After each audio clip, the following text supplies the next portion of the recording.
He's a stand-up comic. He's gonna bring the laughs. He's gonna get the vibration high. Steven Steiner, are you ready? Yeah, I am. All right. Well, Steve Steiner, the foxy, the furry, and the funny Steven.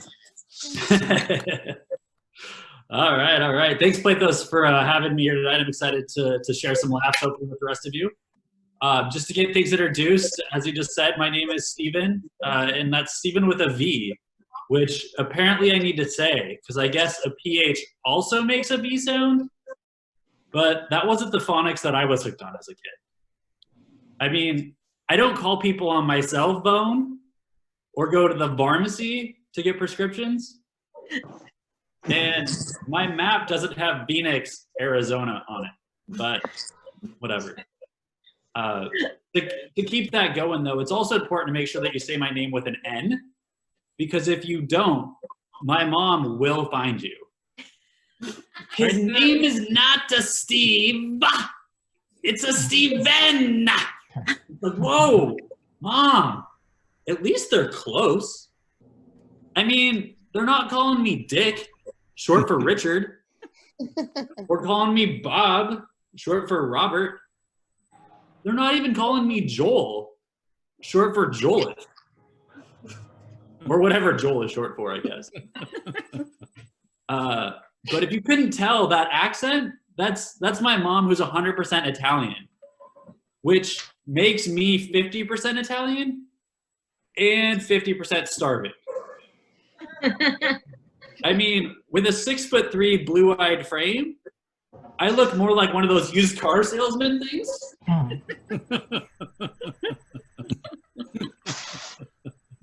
Than I do actually an Italian.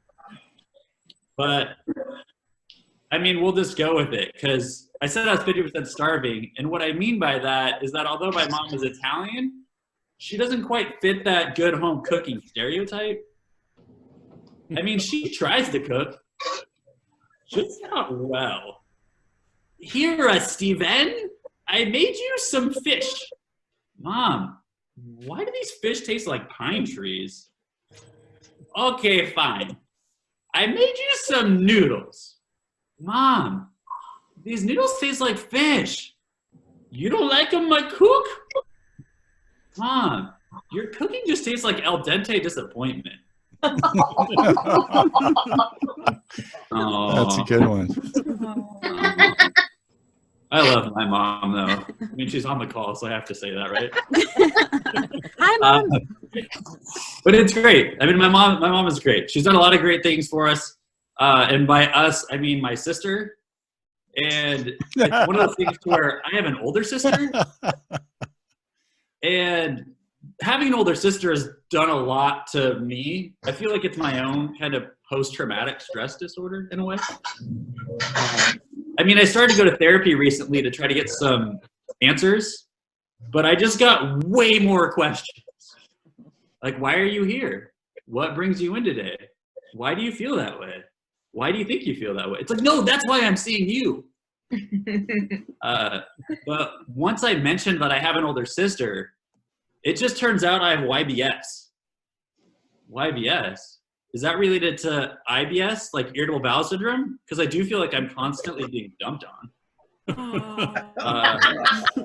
But no, it's actually younger brother syndrome, which answers a lot of the reasons why I'm kind of been a victim to my sister's antics as a kid. I mean, some of the common stuff like Batman Tour Robin, Reindeer to Santa's Sleigh. I was even her DD as a kid too, I guess. But of course there's dress up. I mean, I was basically the my-size Barbie that she never had. But it was always great though. I mean, I secretly loved dress up because it released my alter ego, Stephanie! Yeah, Stephanie's great! Except for Stephanie just looks like one of those Kardashians who just never had any plastic surgery done. I mean, my hair is all long with that wig. The long blue wrinkly dress that we found in my mom's closet. The lace-up heels that don't quite fit. But then the makeup or watercolor paint looks like Shrek in the Joker hooked up. But it's fine though. I just go with it. I mean, it kind of makes me who I am. And it's taught me a lot of interesting things.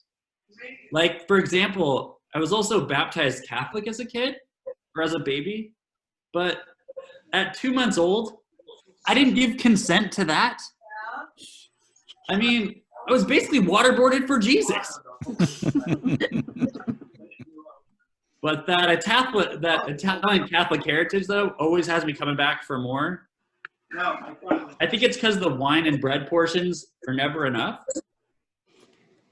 I guess you could say the body of Christ is thicker than water, or body of Christ goes better with Cheese Whiz. I don't know. It's fine. But it's been an interesting time, though, right, with this whole quarantine thing. I mean, I'm grateful for the fact that we can have these Zoom meetings so I can be a little bit social. And it's one of those things to where COVID-19 is out there playing Pokemon Go, trying to catch us all, while we're in here just gaining weight. I mean, I survived the freshman 15, but I don't know about this COVID-19, guys. Really racking up. But it's fine. I've also learned a lot of really cool things. I mean, now that we're kind of at home, we can all kind of work from home or interview from home. Whatever. As long as you're available on Skype, they don't know. But I have learned a lot of really cool things, though. I mean, there's a lot of somewhat similarities between dating and interviewing, or not at all. They tell you to dress for the role you want, not the role you have. But take it from me, don't show up to a first date dressed like a dad. It doesn't go over too well. I mean, I'm wearing Skechers, pleated khaki pants, a maternity shirt slightly tucked in, and I was pushing a stroller. It's like, what more do you want? And if I actually make it to that conversation, I'm packed full of dad jokes. Don't act surprised about these ones because I stole them. But I solved a puzzle last week. It took me a week to solve it, but it said 3 to 4 years on the box. And I've learned that a dad joke becomes a dad joke when it becomes apparent. But I'm not going to keep boring you with these dad jokes because I don't have any kids yet, so that would just be a faux pas. That one's a good one. I like it. But I'm going to get back to some original jokes, though. I mean, dating and interviewing has some similarities. But when you're trying to tell people why you're single or why you're unemployed, those reasons don't quite work the same. I mean, it's like, oh, hey, what's wrong? And it's like, oh, my ex cut headcount. Or my position was eliminated. I don't know. Maybe affirmative action gave my job to a woman or a foreigner. The facial reactions that just happened in that mic were fantastic. Some of you were just like, that just happened. That was awesome. But I'm going to leave it with this, though. I'm watching the clock. I think it's time for me to give it back. But I did learn some similarities, though, between dating and interviewing that I want to share with you. They're both expensive.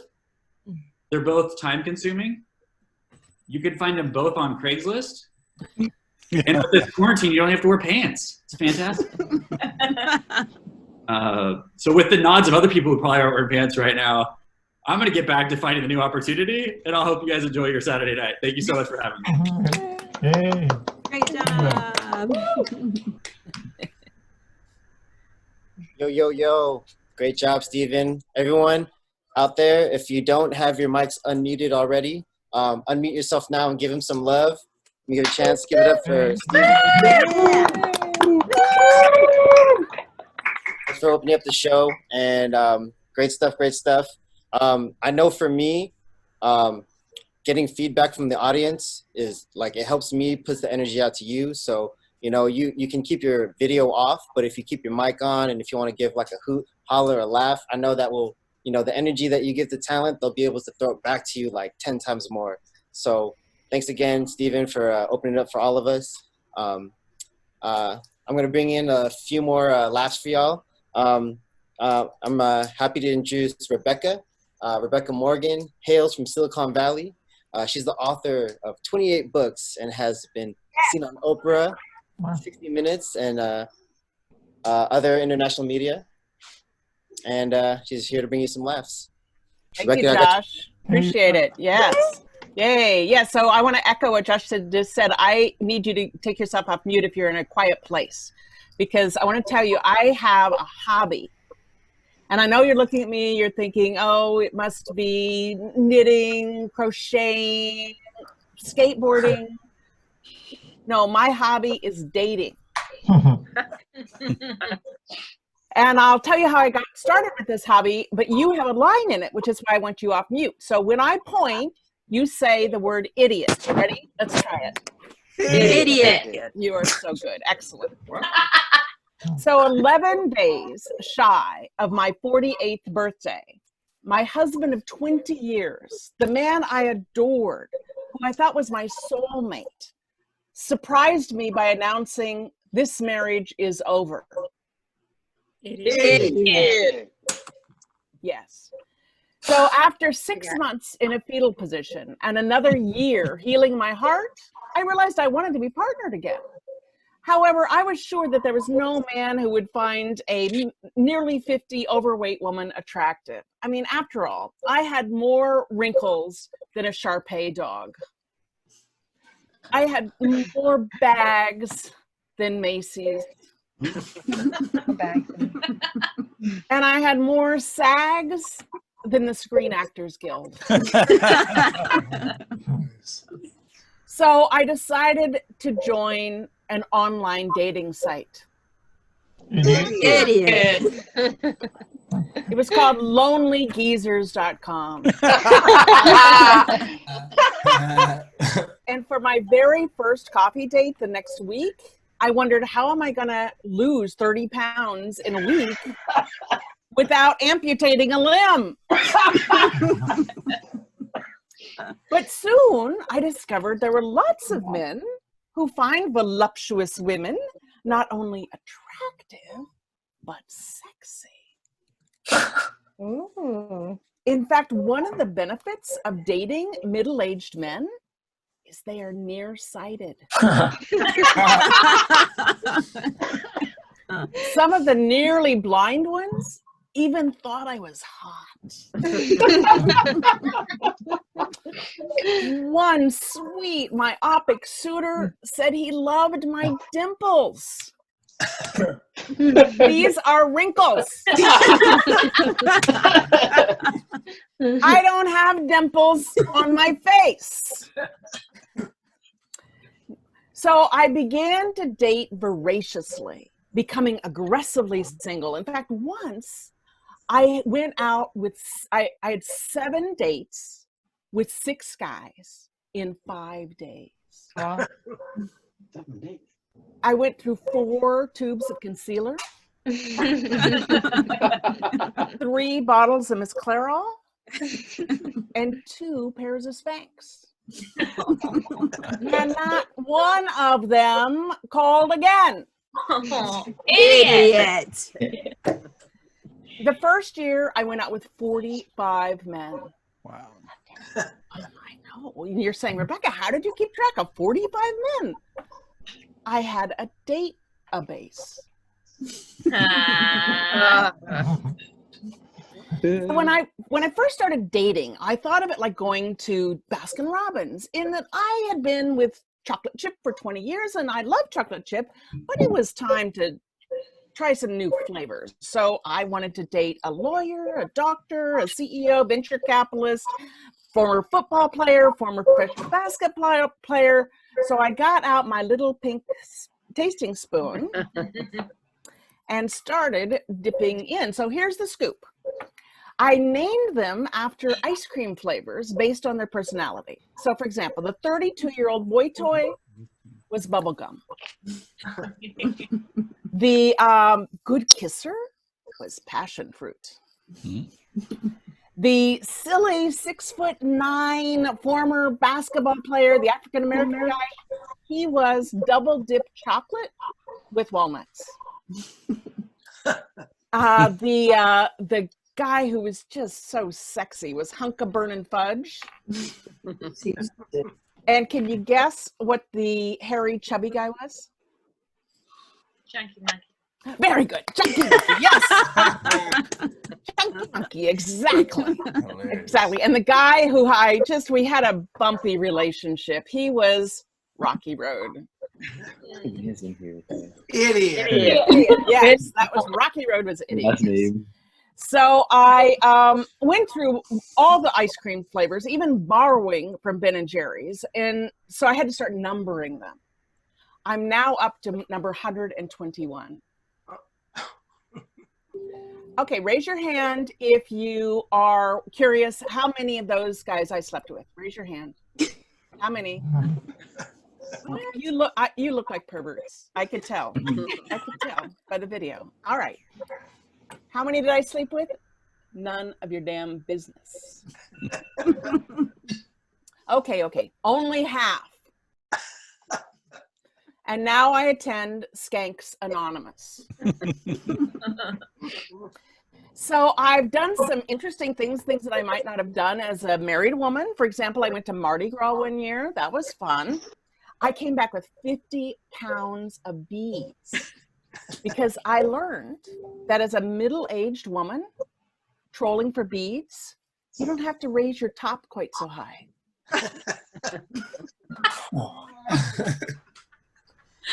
So look for me in the Middle-Aged Women Run Wild videos because I'm the oldest living hoochie mama. I also went out with some really interesting guys. In fact, one guy had trained as an astronaut. If it's at work time, you have your appointment. But I have to tell you, the date was not out of this world. In fact, he was a bit of a challenger.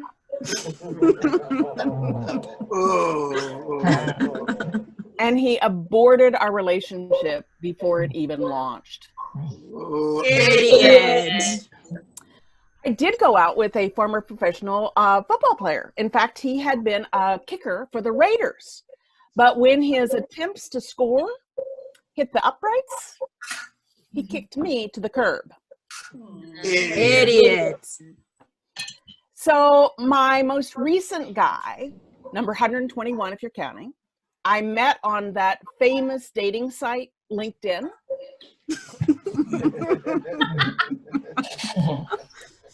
But he's younger than me. He's so young.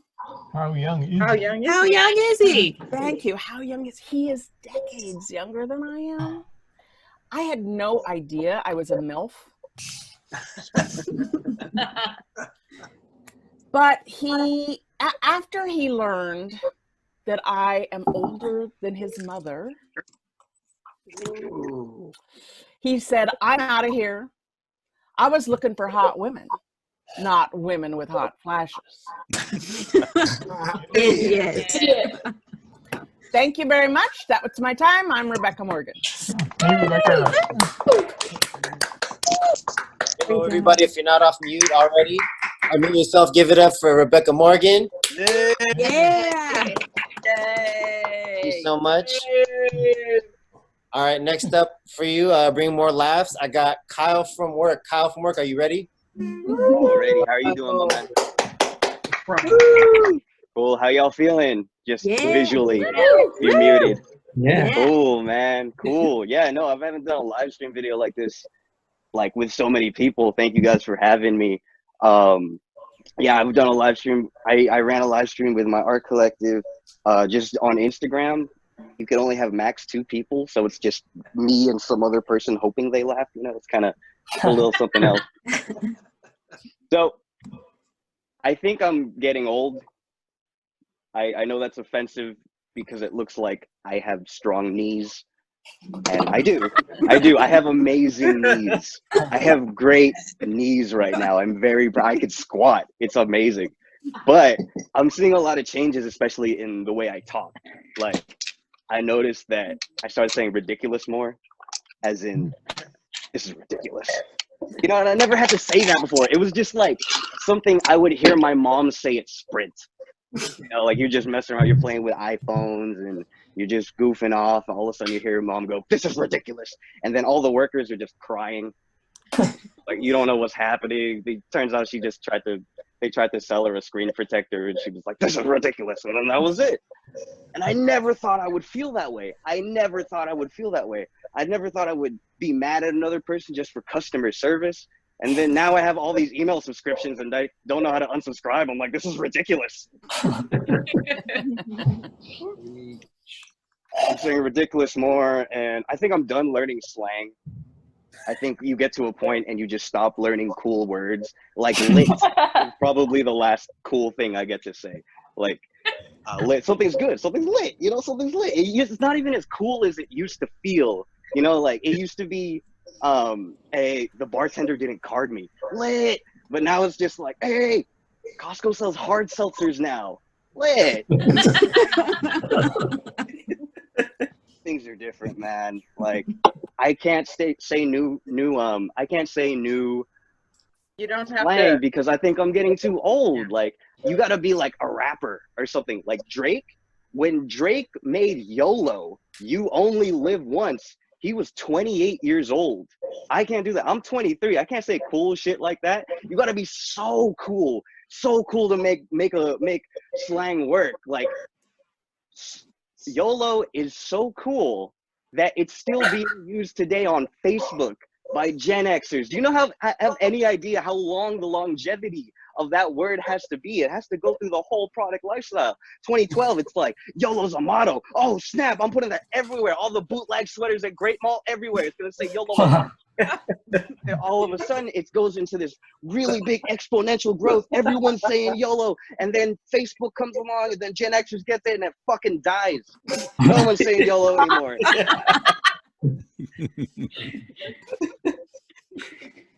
Hello, I think slang I'm done with. You got to be a rapper, or you could be a king.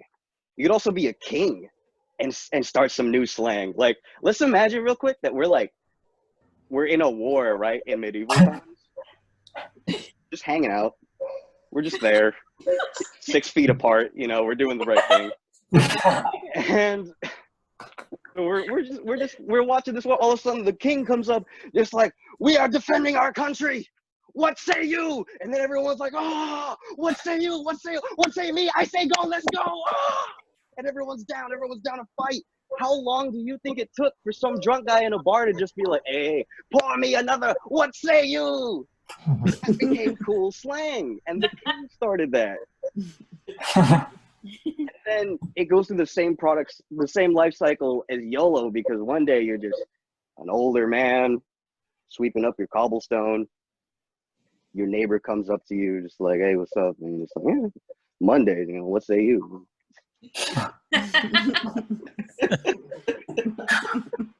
On that, so carrier pigeons were a thing. I wasn't there. Carrier pigeons were a thing, though. Do you think that they delivered sex? Like, do you think they delivered like dirty messages? And also, do you think that they got it right 100% of the time? You know what I mean? Like, just imagine like a blacksmith just in his shop. Just, I don't know how to make the sound. Just ding, ding, ding. And then all of a sudden, this bird just comes in with a, and this bird comes in the window, and he just gets it, unravels it, and then he just unravels it. It's written in like feather. You know what I mean? It's written in feather. Just looks all old timey. And then he's reading it out. It just says, "My lord, my sword quivers in its sheath at the thought of your unwashed linens." And the blacksmith's just like, "What say you?" "Oh, let's go."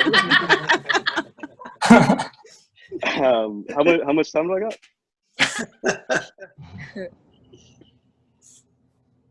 All right, I'm just gonna cut me off whenever. So someone called me an activist once. And I wasn't offended. I wasn't offended at all. It's just, it's too much pressure. I don't like that label of an activist, because you would think that an activist has to know everything about a certain platform, left, right, up, down, whatever it is. That is not the case anymore. You don't need much to call yourself an activist anymore. And I can't do that, because I can't like start a conversation just to learn, and then it'll just be like, you don't know this, blah, blah, blah, blah. And I'm just like, oh, I just wanted to learn, you know? So I got called an activist because I went to this this speech to support my friend. He's a real activist. He knows everything that he's doing. He brought another friend of his. So it's a group of three. We go into this speech, whatever. And the main speaker, he comes up to us, the three of us. He goes, "Yeah, real intense. Yes, I remember you three. You were at that march a couple months ago." My two friends, they're so starstruck. They're like, "Oh my God, yes, sir, that was us." And I'm just like, that wasn't me. But I mean, like, do I take that credit for being an activist? I don't do that. Like, I respect activists for what they do. They go out and make signs. They go out and march. They go outside. And I don't do any of that. So I'm like, what do I do? What do I do? I'm trying to fit in this conversation. And I'm just like, yeah, sure, whatever. I didn't have a chance to correct him. He goes on stage. But what would I have said? You know, I'm trying to think about of all the things I've done, if anything is activist-like, and I donate to Greenpeace. I donate to Greenpeace a little bit every month. You know where this is going. So I donate to Greenpeace, not because I want to, but they just got me at a good time. You know, I finished my last final, and I was ready. I was looking straight into summer vacation, and then some girl comes up to me just like, and I'm like, fuck. And she goes, "Hi, my name's Katie with Greenpeace." I'm like, God damn it. And we all know a Katie. You know, she has a fern tattooed on her arm. When she buys clothes, a kid in Africa also gets clothes. And I would say she was white. I'm not gonna lie, Katie was white. And yeah, no. So she walks me through the spiel, and I'm like, you know what? This is great. Katie is a real activist. I could trust her. I signed my name. And she's like, thank you so much. Thank you so much. We could do so much with this money. We don't do this a lot, but here, you're one of us now. I'm gonna write this on your form. You are a unicorn warrior. And I was like, what the fuck is a unicorn warrior? I was like, I'm not gonna use this. Thank you, but I don't know if I'm ever gonna use this. I don't do this type of thing. And so I bring this story up, right? I bring the story up to my friends, and they go straight into it. You donate to Greenpeace? Don't you know none of the money actually goes to the organization? They have multi-million dollars at New York City. None of the money actually goes. And I'm just like, dude, I'm on your side. I'm just trying to learn. I gave them my Xanax money. What do you want? So the speaker's doing his thing, and he shouts us out. He's like, look at those three activists in the back doing their thing. I'm so happy to see the young fight being fought with the youngins, or whatever he said. And I'm just like, damn, what if I did correct him? What if you said those two activists in the back, and you got to play that game, two truths and a lie? And just looking at the three of us, just like, one of those guys are fake as fuck.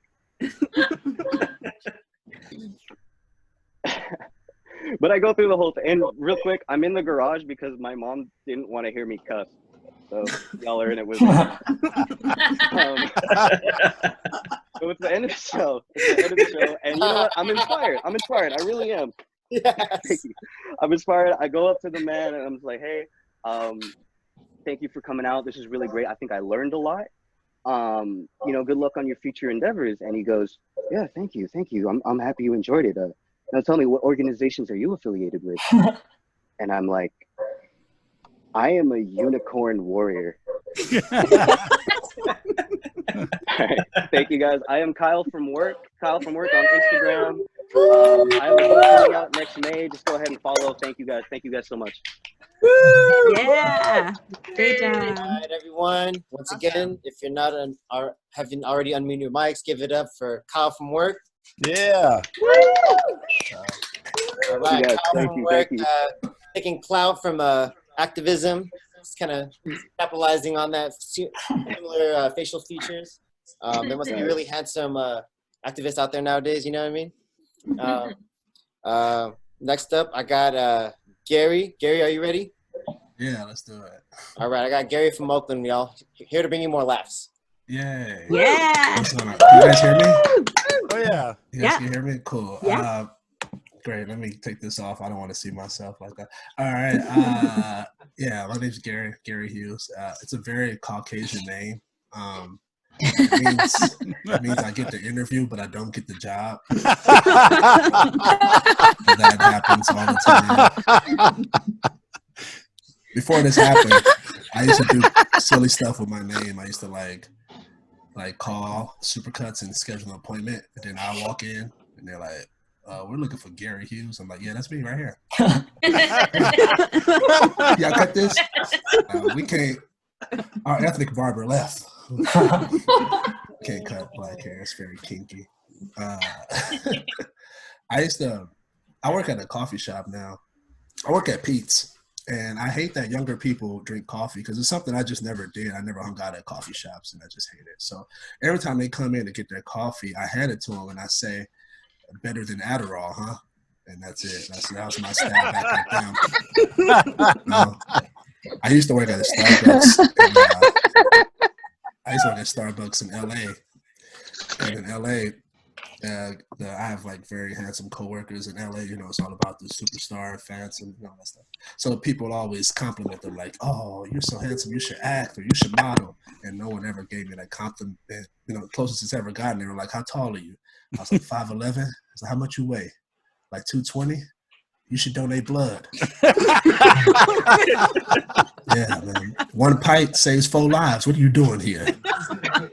But your coworker, he should act. He'll save the world. You donate blood.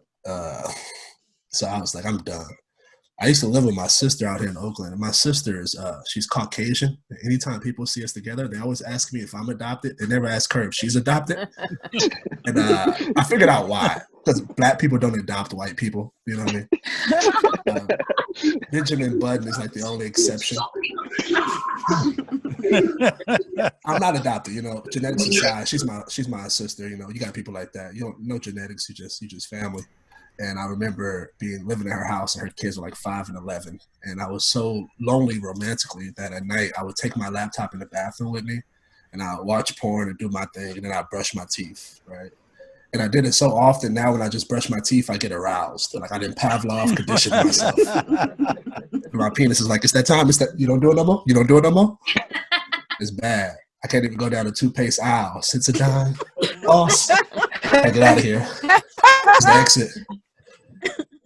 It's pretty harsh, you know. And then I left that Starbucks job, and then I went over to Cheesecake Factory in San Francisco. And everybody loves the Cheesecake Factory, right? And I didn't know work terminology was different between other cultures. Like I had an Indian guy. He came in, curly hair, glasses, smooth, scarf. And he said, "Who's your captain?" I was like, "Excuse me?" He's like, "Who's your captain?" And I was like, "My manager?" He's like, "Yeah, your manager." I was like, "Yeah, it's not a Lone John Silver. It's the Cheesecake Factory." You wouldn't walk into KFC like, "Can I speak to your colonel?" You know what I mean? Let's get it together, people. This is not what we're here to do. I've been going through a lot, somewhat. You know, my older brother passed away a couple of years ago, or actually a year ago. I don't know. It's been like a big blur for me emotionally. But I remember when he passed away, I was with my mom. We were in like Macy's looking for a dress for a funeral for her, and we was in there for hours. And we finally found the right dress, right price tag. I'm like, all right, come on, let's take it to the counter. And I saw the tag, and it said Ivanka Trump on it. And I was like, "Mama, that's a Trump dress. That's a Trump dress." She dropped it like it was anthrax. You know what I mean? Trump dresses at my brother's funeral. Not doing that. Yeah, because he was like only 35, right? And he didn't have kids, so it like breaks my mother's heart. So I was like, I had baby fever, kind of, maybe. I don't know. I was second guessing it because I had a chance with one girl, right? We were like, I went over to her house and she said like she had a birth control patch on, but I've never seen one in person. So I was like, yeah, okay, for sure, whatever. And then we're having sex, right? And I do the stupid guy thing. I'm like, "Hey, where you want me to come?" You know, ask that stupid question. And I was like, I thought she was gonna say like face or chest. She's like, "Come inside me," and I was like, She's like, "Never mind." I was like, "Yeah, I'm sorry. I gotta protect myself." You know, I believe that patch works. but it has Rugrats on it. Is that a Band-Aid? That's just a Band-Aid. Girl, you trying to get me caught up? It's not going to happen here, okay? You know, it's been pretty weird. When you go to funerals are pretty interesting. I went to one this week, actually, my aunt's funeral. I went to her wake. It was kind of weird because you couldn't understand the pastor because he was like, so this is how it was. It was like that. He was like, God is a good now. And I was like, yo, take the mask off, man. I can't hear you. No one can hear you. Take the mask off. I don't like grave engravings at tombstones. I don't understand them. They cost a lot of money. It costs like $500 to start. And they're all like, it's like a dating profile just put in past tense. It's like, he was a fisherman. He did like walks on the beach. He was a great father. He was here. Is it too dark? I don't really talk about death. It's too dark. Y'all let me know. I can go somewhere else with it. Let me know if that's too dark. Here, I take it somewhere else. I miss being a kid. The only thing I don't miss about being a kid is peeing in the bed. And I didn't pee in the bed, but my cousin did. If you know anything about the hood of poverty, we slept in the same bed. You ever wake up and somebody else's piss? Oh, no. Like, yo, you did it again? These are my favorite Space Jam sheets, dog. What you doing? What are we doing here? It was bad. Like, he couldn't have nothing to drink from like 3 p.m. to 7 a.m. He was like, I'm thirsty. So, stop peeing in the bed, man. Stop it. I do miss my childhood a lot. I did some crazy stuff, man. I almost sold drugs for hot Cheetos. I'm such a fan of hot chips. I almost sold drugs. Like, let me tell you the story. So 7th grade, I'm at my cousin's friend's house, and his brother, he walked in with a sandwich bag filled with white rocks, right? And he put it on the edge of the couch. He's like, I dare one of y'all to sell that for $50. And I just started salivating because all I could think about is 50 bags of flaming hot Cheetos. But I didn't do it, you know. But what if I would have done it? What if I would have done it, went down that drug path, became a drug kingpin, I get caught, I'm having my interview with Sean Penn. He's like, why'd you do it? And I'm like, Chester the Cheetah, you know. That's why I did that. Yeah, when I started going to comedy, I realized a lot of people do cocaine. I don't do cocaine, right? And if you're in a house full of people that's doing cocaine and you don't do cocaine, it's like being in a haunted house. It's like they're supposed to scare you, but you got to act like you're not scared and stuff. It's a pretty weird feeling. Like, I had a girl, she had like the necklace, like Cruel Intentions. She was doing like coke like that. I was like, why is she being so discreet about it? Everybody's in the open. And I just started thinking, like, what if you're her significant other, right? And she's like always hiding cocaine. And you're like, babe, hey, I just put some salt on my mashed potatoes. I'm turning numb. Did you put cocaine in the salt shaker again? I told you about that. My parents are coming over next week. Stop that. Stop that. Keep it to yourself. You guys probably can't tell, but I'm uncircumcised. No, if it's like maybe it's like a facial structure for uncircumcised people. And I remember when I was 28, my sister found out that I was uncircumcised, and she was like, "You need to get circumcised." And I was like, "Why?" She's like, "For biblical purposes." And I was like, "I've never heard of that." So I looked it up, and I found out that some tribes in Africa, when they circumcise their baby, they cook the foreskin and they eat it. And I was like, oh, that's interesting. And I just started thinking, like, what if your mom was a midwife and she just kept bringing home foreskins? And you're like, what's for dinner? She's like, foreskin, French fries, and cabbage. Come get it while it's hot. Foreskin again? Your friend's there playing the game. He's like, bro, why you always eating foreskins? Get your EBT card. Just give me your information. Top ramen with foreskin. All right, let me stop. I'm sorry. I'm sorry. I should not have that visual in your mind. I do have a younger brother. He's like 7 years old. He's at the age where I should start telling him about stuff like, you know, Santa Claus is not real. The Easter Bunny's not real. We were slaves, stuff like that. But I was like, I'm going to start with religion. So I saw him praying. I was like, what you praying about, Ty? He's like, I'm praying to Jesus for my food. I was like, you know, Jesus don't speak English, right? He's like, what? I was like, yeah. We Googled it. I was like, look, he speaks Aramaic. He has no idea what you're saying. He's up there with Duolingo, like bananas. Like, Jesus don't know what you're saying right now. religion is interesting, man. If you don't get a person, if a person's really like deep into religion, they get kind of, they get pretty brainwashed. My grandmother was like that. Because when I was younger, I found out how earthquakes happen. And I remember telling her, she crushed my dreams. I remember telling her, I was like, Granny, I know how earthquakes work. She's like, tell me how, baby. And I was like, oh, big metal plates in the middle of the earth. Over a large amount of time, they gain a lot of energy and they shift. That's what causes an earthquake. And she's like, oh, somebody think they know more than Jesus, huh? I was like, huh?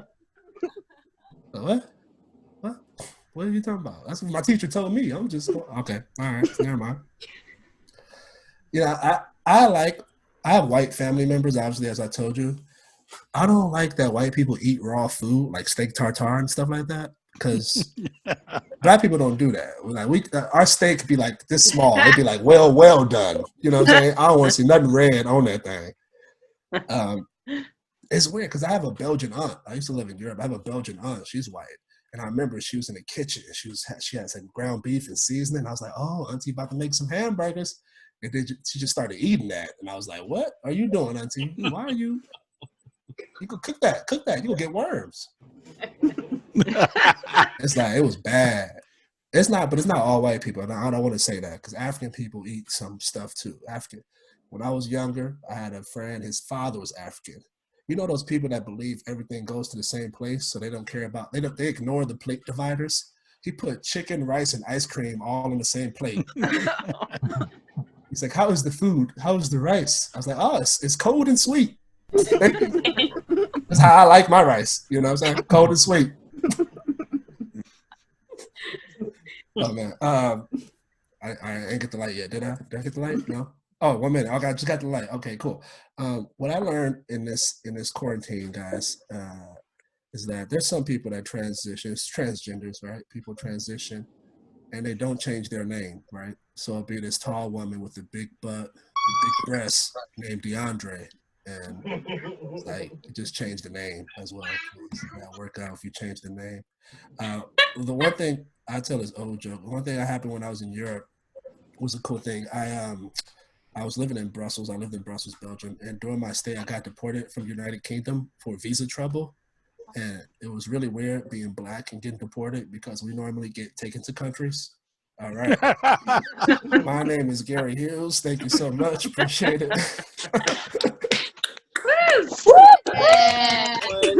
Some love to my man Gary. Yeah. I mean, clever, talking about religion. And that was fun. Thank you so much. And next I got Danny on the line. He's the last comic for the night. Danny, are you there? You queued up? Yep. Here. Yeah. Hi. All right, everyone, give it up for Danny. Yeah. Hey, how are you doing? Yeah. Hello. Hi. Yeah. So I'm Danny Deshi. Let me tell you a little bit about myself. I'm a graduate of Heels Business College. I'm losing my hair, and I used to work at Radio Shack. So I know you ladies are getting all excited. Please don't start texting me right now. So it's okay. Thank you for your cooperation.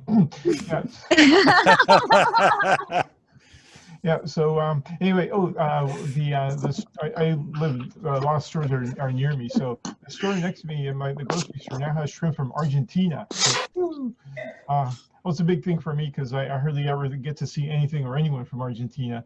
So I was pretty excited. I told the cashier that I'm from Argentina too, and these are my people. Yeah. So, I wrote a nasty letter to the Rogaine company because their product doesn't work. Yeah, and besides that, it tastes terrible. Yeah, although I've been a little more regular lately, so.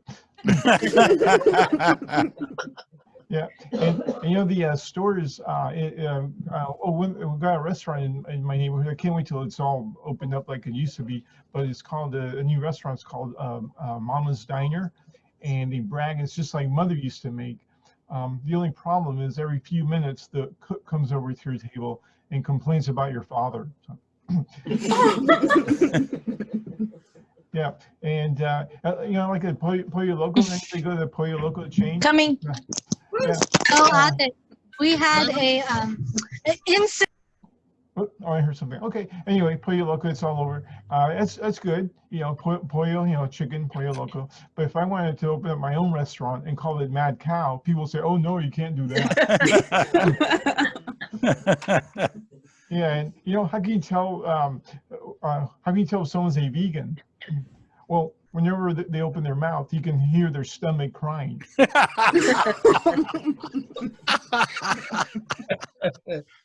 Yeah, and watching the news a little bit, you get to see these little things if you're bored for all the regular stuff.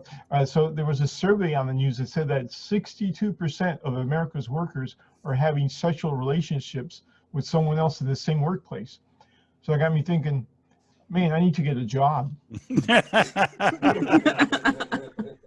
Yeah, my last job, I was a pizza delivery guy, and I got fired for having a perfect driving record. Yeah, what happened was my boss got suspicious, and he found out that I did not have a car, and I was delivering the pizzas on the bus. So, yeah, I'm not sure if anybody rides a Muni bus here in San Francisco. I saw a young couple on the bus before all this started. There was a young couple on the bus, and they with a little baby girl, and the little baby girl actually said her first words on Muni. She said, "Back door." Say that a lot on the bus. Yeah, so yeah, and I went to a while back. I also went to a birthday party, a friend of mine's birthday party, and yeah, I was there just minding my own business, eating chips and dips. And my friend says to me, "Hey, why don't you try the lady fingers?" And I said, "Well, I don't know where they've been." So, yeah. So this is a while back, and before I have smartphones. So I asked my friend, "Hey, what's the big deal about smartphones? Why is everybody always so occupied with their smartphone?" And he says to me, "Well, on your smartphone, you can get your email, you can go on the internet, you can even watch movies or TV shows, even sports on your smartphone." And I said, "Well, can't you wait till you get home for all that? I mean, I like a lot of things too, but you never see me carrying around a toaster and a blow-up doll." So, and you know, throughout world history, there have been so many book burnings that you think that Amazon Books can come out with a better name than Kindle and Kindle Fire.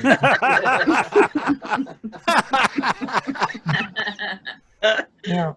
So, like I said, I went over the store, and I also I was lucky this time. I actually found some toilet paper. Yay. So, so I'm walking home with toilet paper, besides the Argentinian shrimp, and this mugger comes after me. Yeah, this guy comes after me, and then all of a sudden, this woman comes out of nowhere, and she slams this mugger down to the ground, and then she handcuffs him. So I figure she must be an undercover cop. So I ask her, "Excuse me, are you SFPD?" And she goes, "No, BDSM." Yeah. Yeah, so we dated. Yeah, I remember coming home one day and one night, and there she is wearing nothing but a Freudian slip. Yeah. And yeah, she says, "So, Danny, are you ready for your punishment?" He goes, "Yeah." He goes, so she ties me up between these two posts, and then she goes to another room, and then she brings back the TV, and she forces me to watch golf. Told me for whips or spanking, but not golf. Yeah, but we ended up breaking up. She was a Republican. Yeah, I didn't see her Ronald Reagan tattoo until it was too late. Yeah, it was on her fist. Yeah. So yeah, that's okay. Yeah, relationships are pretty expensive anyway, because you know, first you gotta get the flowers and the dinner and the dancing, and if you want to get a little intimate, you gotta get, you know, the handcuffs and the robe and a giant roulette wheel with throwing knives and the banjo. It starts to add up. Yeah, especially if you need the banjo lessons and the knife throwing lessons, because you want to practice safe sex. Yeah. So, yeah, I guess the Easter will happen. I'm not a big fan. I'm not a religious guy. So, yeah, my girlfriend she broke up with me because I forgot about Palm Sunday. Yeah. So now every day for me is Palm Sunday. Yeah. So, yeah. But anyway, there was this this artist in New York, I'm not sure you heard, there was this artist in New York who created a statue of Jesus, 7 feet tall statue of Jesus out of chocolate. And I was surprised. A lot of people were actually upset over that. But actually, I think it's a good thing, because when people go to church, they hear the preacher say, "Body of Christ, now in chocolate." So, yeah. You know, my father was a peaceful man. Yeah, he would always beat me with an olive branch. Yeah. So let's see. Well, more things. Oh, actually, okay. I should play my some music before I go. I almost forgot. Let's see. Let's see. Okay. Well, let's see. What should I play? Holy classical. Okay. Number 2 pencil. I'm gonna play "Ode to Joy" by Beethoven. Okay.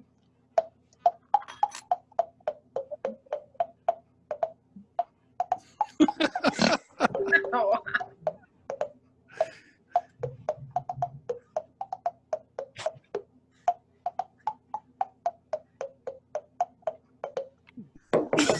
Yeah. Okay. Play one more. One more. Name this tune. Name this tune. Okay.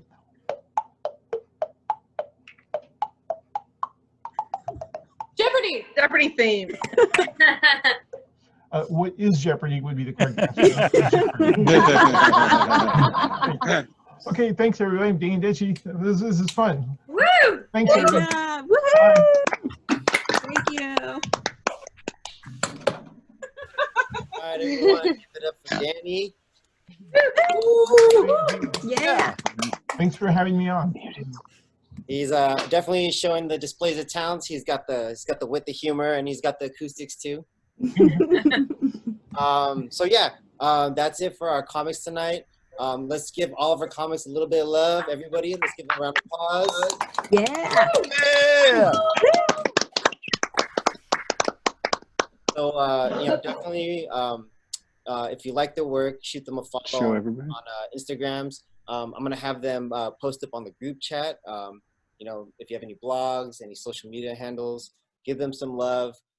You know, especially nowadays, like if you see something that you like, give your energy to it so they can grow more. Yeah. Next up on our lineup, so this is a true open mic to me. Sometimes you just got comedy, sometimes you just got singers, and sometimes you just got poets. But we got Plethos Productions tonight, and we're gonna come with a variety.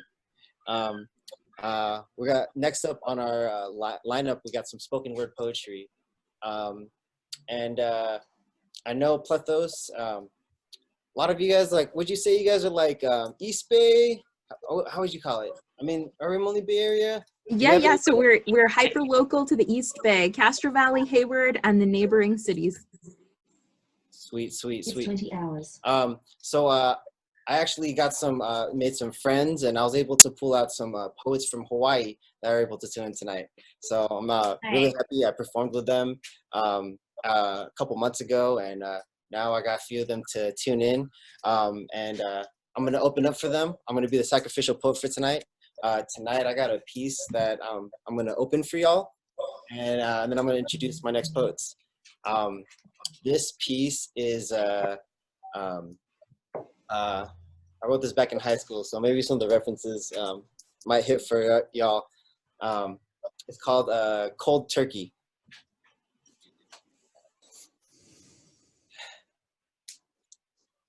I'm caught up on this drug called Renee. All right, now, people may say, aw, hella sappy, hella cliche, but that's just because all y'all people never felt this way. And to those who do or did, knows that it ain't no fib, that every moment spent with her is a different kind of trip. For her, I gladly pass up a sip of any vodka rum or Henny, because one shot of her gets me up plenty. Up on cloud 9, where everything's fine, you lose all sense of time, and you're just caught up in this feeling of bliss, administered to you in the form of a kiss.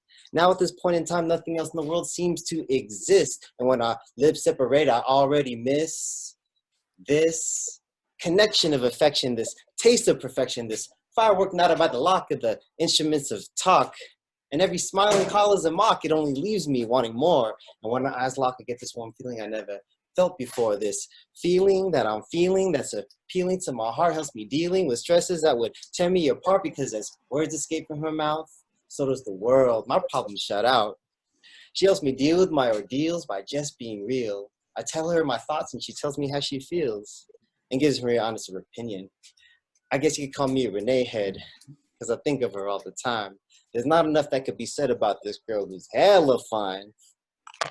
She makes the heart skip to a faster rhythm and turns my thoughts to romantic rhyme. But romantic rhyme is all that shall remain because me and her as friends were meant to stay the same. All because one day I thought to myself, it's been a while since I've seen her face or her beautiful smile. I know I'll check out her MySpace profile. Yeah, I don't know if you guys remember that. Look at MySpace. At this point, everything turns upside down. Things that are supposed to make you happy made me frown. For example, when you read Happy One Month, what do you think? I read those words and it made my heart sink. So I scrolled down the page to disprove what I just read and came across another phrase that made me want to be dead. Status in a relationship. Oh. I guess all those bulletins I never reported and chain letters I never reported finally caught up with me. And I realized as much as I want her, she'll never be mine. I guess the present just wasn't the right time for her and I to be in us, and there is no reason, it's just because.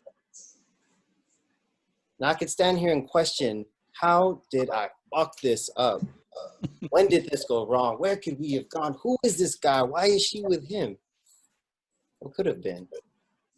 Or I could stand here and be depressed and bring down the rest of all y'all with the call of the fall of my heart to the floor as I implore you to be down as I am and hate relationships. Or I could stand here and be pissed and attack her and call her a female dog. Mislead you to believe that she is something evil that betrayed my trust and misled me like a weasel. Throw an upheaval, start a hate campaign, an attempt for her to feel my pain. I could have confused and sad. I could be angry and mad, but instead, I choose to be glad. Glad that somebody with beauty and intellect of such a high caliber was a part of my life. So instead of thinking, why isn't she with me? I'll be praying every night for her to be happy. Instead of crying with eyes full of tears, I'll thank her for the memories and lending me her ears. Because titles mean nothing. A rose by any other name would smell just as sweet. So what if I can't call you my girl? I'm so glad we did meet. This ain't enough to defeat the memories we built. And nah, I'm not trying to kill you with guilt. I'm just letting this out before I explode because it was either this poem or go into emo mode. So what to do now? Where to go from here? I don't want to let go of one I hold so dear, but I want to make it clear. I want you to remember relationships come and go, but friendship is forever. And despite my disappointment out of my life, I want you to never. I trusted you. You trusted me. And you filled my tummy. You put butterflies in my tummy. See, I don't see this as a hit and miss. Let me explain the fact. She was the first girl I took the initiative to kiss. And even though I was dismissed, I don't take it as a diss. So check it. The reason why I hesitate to hate is because I truly believe that at one point, you liked me too. And that's enough. Thank you, thank you. Yeah. Yeah. Bravo, bravo. Dope. Thank you guys. Thank you so much. Again, my name is Joshua Flores. You can find me on Instagram, jfloetic. Stay tuned. I'm about to be launching my blog, joshuabflores.com. And if you follow my Patreon, jfloetic, there'll be some exclusive material coming up soon.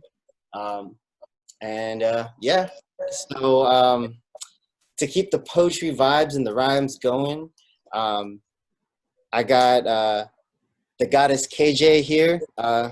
KJ, are you ready to come up and step up to the mic? Yeah, I'm trying to decide if I want to be seen or not. I'm a little, I don't know. I'm in the house, so I kind of feel homely. Okay. I feel homely. That's real. Well, but okay, so I will be doing like 4 pieces. Yeah, so I actually just started performing poetry last year. Been a writer my whole life, so you know, still getting used to the ins and outs. Just know that I'm working on a book, so I have to have exposure, especially when you just moved to California. So, excuse me.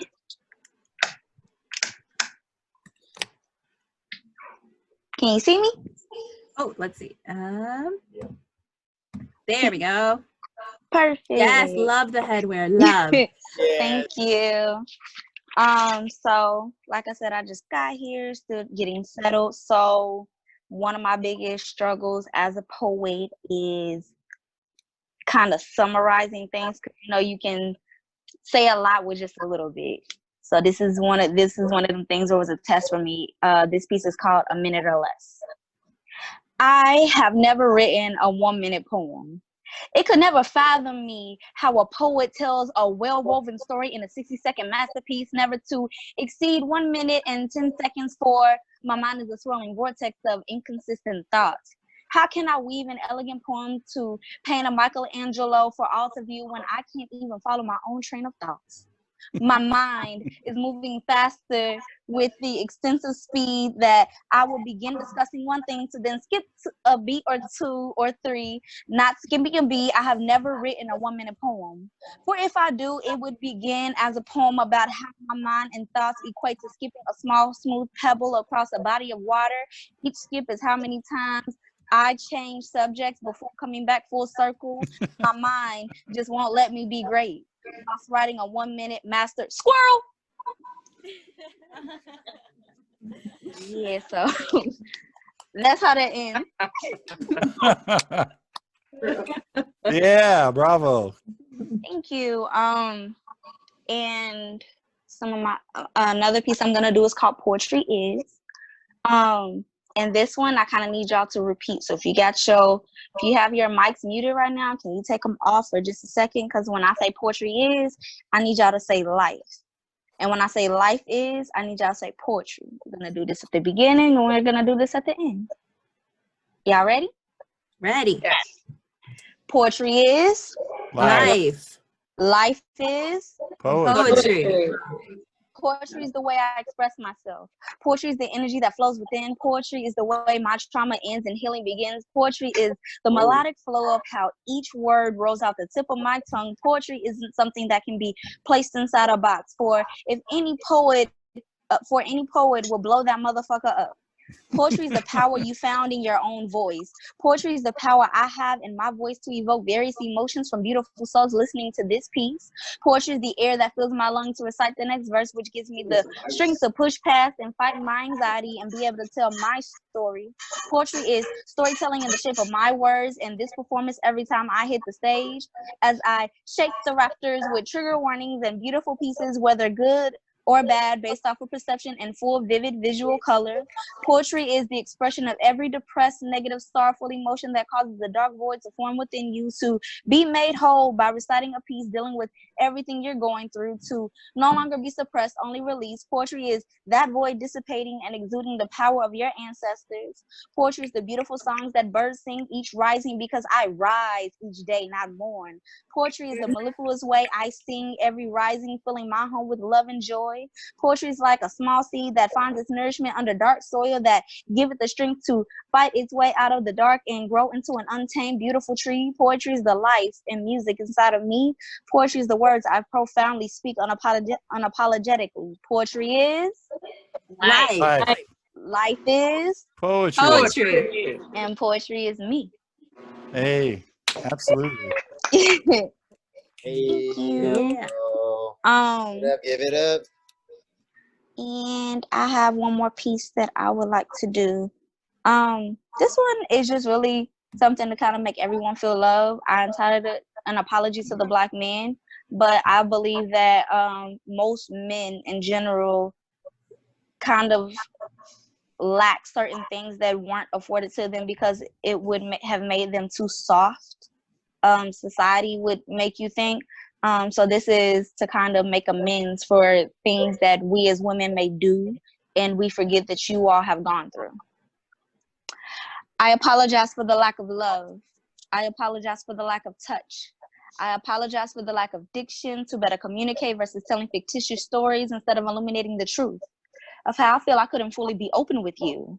I apologize that as a mother, your mother couldn't fully train you up to be a man when only a man can teach a son that it's important to live with morals and values, that you and your Black queen should be more valued. Now, a mother can instill these same attributes. It just feels a little different from a man's point of view. I apologize for the lack of understanding, for the manipulative ways and vindictive games played upon your heart from the start. It was never supposed to go this far. I apologize for the scars we bore into one another's skin, so many deep wounds that lie within. I'm so hurt people. I apologize for the lack of nourishment to your mind, body, and soul. You've got to know that our love for you is overly complicated. Why do we complicate it? I apologize for the lack of support, for the distance we push between, the emotional self-esteem as vast as the ocean, so deep you can never fathom. Please hear these words as a verbal potion, and don't depart from us, because we need you to protect, love, and support us. Because we need you, though our words may fail us, to protect, love, and support us. We've forgotten the importance of us for all the things that I've not mentioned. Please pay attention and truly listen to my apology. From all your Black queens to our Black kings, we must heal and come together, because it's us against the world forever. Peace and light.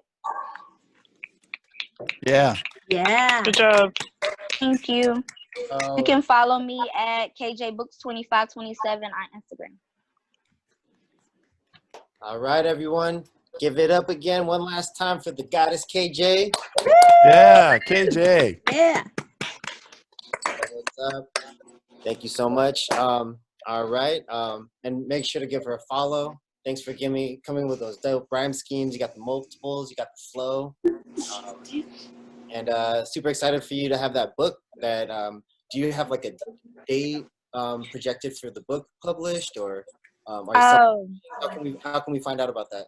So the quarantine has kind of like pushed back a lot of things for me. So I'm projecting it in about 4 to 6 months, just depending on how everything pans out over the next month or so.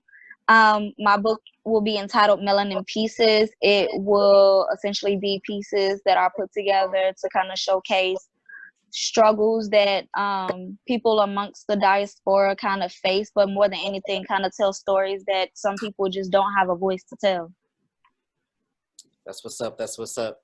And updates will be posted and dropped on my Instagram. So if y'all can please follow. I do have a children's book that is already published and available on Amazon entitled Little Black Child. So follow, support, and I thank you all in advance, and I love you all. Yeah. All right, all right. So we got I got a couple more poets on the pipeline for y'all. So quick shout out. Is there Desi Rogers on the line? We got Desi on the Rogers on the line. I don't see Desi. Desi Rogers, you here? No, I don't see her. All right, no worries. If you do get on, Desi, just hit me up and I'll get you on the lineup. All right, so next one, I'm really excited to bring you. I got a college student, born and raised in from Tacoma, Washington, now living in oh man. You can do it. I can do this. I can do this. This is candid, guys. Unpracticed. Nu u a nu wa u. Yeah, that was really good. Oh man, I just performed, but I got nervous again because I didn't mess that up. All right, so you got the mic. Mahalo nui. Aloha mai kako o Kameleo Pu'uwai ko uinoa no Tacoma, Washington. Ame nu'uanu o ahu mai au. How's it, everybody? My name is Kameleo Pu'uwai, but you can just call me Kamele.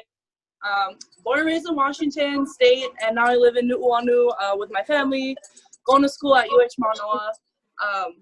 Yeah, I've been doing poetry for, I don't know.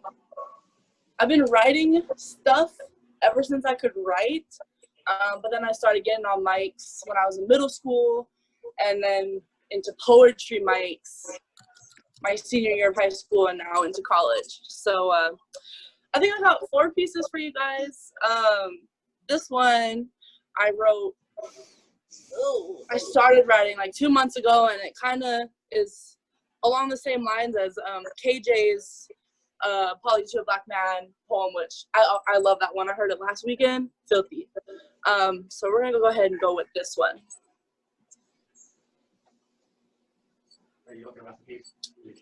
Dear men, has anyone ever told you how incredible you are?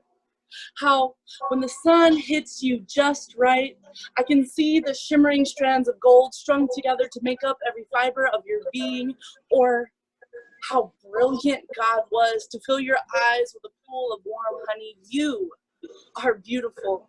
Beautiful like the full moon shamelessly dancing on the ripples of gurgling waves, as beautiful as the cotton candy clouds blowing sugary kisses to the setting sun. You are brilliance, a shooting star lighting the dark of the night, leaving a twinkling trail of dust in your wake, free of the pressure of Earth's gravity. I wonder, do you sometimes wish you could float through outer space, no longer bearing the weight of a load passed down to you, the weight you probably didn't ask for, no one telling you to be a man? When you were crying because you spilled your full sippy cup of juice all over the kitchen floor, no one telling you to be a man.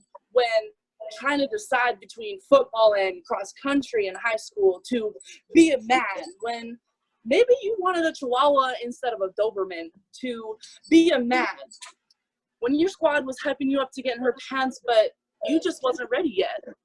I can't understand what it's like to be a man in this world, what it's like to be a man in the poetry world, to constantly hear that you are nothing but an assaulter, that you are nothing more than the grime at the bottom of my bottle, nothing more, nothing, no thing.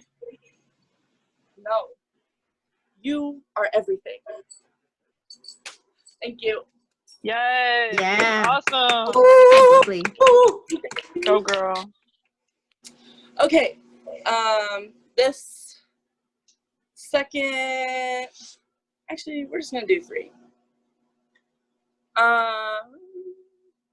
This second one I wrote in November of this past fall. Oh, I also moved to Hawaii in August, so this stuff is, yeah, it's kind of Hawaii related. So, how could the same lips that hovered over my blushing body also be the same ones that further disconnected me from my kanaka-ness? My love blinded me, or it at least allowed me to be tolerant. It turned into scurrying to solve the algebraic equation on someone else's homework, but I still had statistics to calculate on my crumpled piece of paper. Too many times I took on roles that weren't part of the job description, and my heart bore the weight that wasn't mine to carry because I've starved myself too thin and still poured into someone else. It's hard to know what more is actually like. Then I thought I had a taste. Man, what a breath of fresh air. I hid my smile while the stars blushed as you saw their magnificence reflected in my eyes. Our tongues were able to speak the same language without uttering a single word. We sat and the evening clouds separated to let the moon's rays shimmer across the valley. We speak and the wind barely whispers so we can hear our words glide alongside each other. We touch and our hearts beat to the pounding of the waves below, but now I'm afraid that the ocean is going to drown out anything I can manage to sputter, and the moon is going to disappear behind her shroud of cloud cover, leaving only a mirage in my mind. Then the aina that seeped into my lips will dissolve into a distant memory, and your touch will remain a lingering desire whisked away by the first gust of wind that gets the chance. So I have to take a step back, otherwise I'll lose myself all over again. But I'm comforted because I know that the moon will always listen, while the wind lifts my voice to the sky, and while the waves carry my frustration in her current, the dirt will absorb my tears until they run dry. So as I heal and spend my nights tucked beneath a blanket of stars, I've discovered a craving for a deeper knowledge of you. But I'm okay with the aina you left as my only reminder of you. My toes could finally rest beneath your cool soil because you were safe for my bare feet.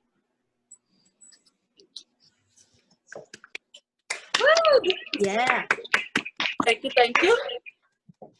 Okay, and then this is my last one. I wrote this last weekend. I performed this one at a virtual mic, Lyrical Lounge, the Lyrical Lounge on Instagram. They're doing their own open mics, so you should check them out every Saturday. Starts at 3 p.m. Hawaii Standard Time, 6 p.m. West Coast Time, and 9 Eastern Standard Time. So this one is about COVID-19 relatively. So today, a Haole customer told me that social distancing isn't aloha. I responded with a courtesy chuckle and a kind, oh, fuck you, as he drove away in his brand new Tesla. So many times I hear people explain aloha exactly like this. Guys, so I went to Hawaii last summer, and you'll never guess what I found out. So aloha means hello, goodbye, but here's the kicker. It also means love. I've come to the conclusion that we are ignorant about the word love. Because if we understood love, we would understand the lifestyle aloha. Aloha is my boundaries. Not shaking that customer's hand because one of the 8 other people I live with is my 93-year-old grandma. Aloha means wearing your mask in public, staying home unless necessary. Aloha is the beaches being free of hundreds of pairs of feet. It is dolphins returning to Venice, swans and fish swimming and swirling together in a clean, clear canal. He sounds like fishtails flipping back and forth through the healing coral instead of empty beer bottles. She sounds like clear skies and quiet cities. Waikiki is empty. Can you tell? The stars are out tonight.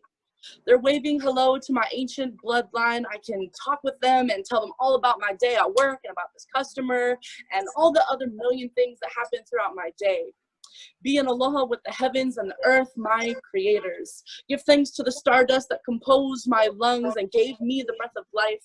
Malama, the dirt that calls to my bare feet through the cracks in the concrete. Aloha.